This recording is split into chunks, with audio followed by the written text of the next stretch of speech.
A solar eclipse happens when a new moon moves between the Earth and the Sun, blocking some or all of the Sun's rays from reaching the Earth. By cosmic chance, even though the Sun is 400 times wider than the Moon, it's also 400 times farther away. Therefore, the two objects appear the same size in our sky. Astronomers are able to predict eclipses because the Earth and Moon have very predictable orbits. Why then isn't there an eclipse every month? The Moon's orbit is usually tilted a few degrees north or south in relation to the Earth. When the Moon does eclipse the Sun, it casts two types of shadows on Earth: a smaller, darker shadow known as the umbra, and a larger shadow known as the penumbra. There are four types of solar eclipses. The first and most spectacular is a total eclipse, when the Moon completely covers the Sun's surface. A total eclipse can only be seen if you're standing within the umbral shadow. That's why the imaginary line created by this shadow as it races across Earth is known as the path of totality.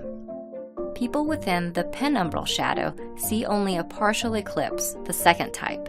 From this view, outside the path of totality, the Moon passes in front of the Sun off-center, never fully covering its surface. Third, an annular eclipse occurs when the Moon passes directly in front of the Sun. However, unlike a total eclipse, the Moon appears too small to fully cover the Sun. The Moon's orbit is elliptical, so sometimes it's closer to Earth and sometimes it's farther away. Last, a hybrid eclipse is when the Moon's position between the Earth and Sun is so finely balanced that the curvature of the Earth plays a role. The Moon will be farther away from some parts of Earth along the eclipse's path, resulting in an annular eclipse.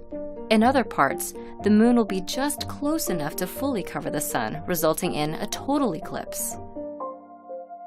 While a total solar eclipse happens somewhere on Earth every year or two, any given point on Earth experiences the event only about once every 400 years. We interrupt this video for an important safety announcement. Looking directly at the Sun, even during an eclipse, can cause permanent eye damage. Fortunately, there are ways to enjoy an eclipse safely. The easiest is to use certified eclipse-watching glasses, which are shaded thousands of times darker than typical sunglasses. You can also look at the eclipse indirectly by making a pinhole viewer. Simply poke a small hole in a piece of cardboard. Hold the cardboard up to the Sun, allowing the Sun's image to be projected onto a flat surface. Be sure to look only at the surface and not through the cardboard. Just before the Moon completely covers the Sun, low-lying valleys on the Moon's edge will be the only spots that sunlight continues to pass through. These remaining brilliant shafts of light, known as Baily's beads, will disappear one after another. And finally, a single bead of light remains, known as the diamond ring, signaling that you're just seconds away from experiencing totality. Once the last bead disappears and the Moon completely covers the Sun's surface, the view through your eclipse glasses will be pitch black. Totality achieved. At this point, none of the Sun's rays are reaching your eyes, and it's the only time that it's safe to take off your glasses. Remember to put your eclipse glasses back on before any of the Sun's rays start to peek through again.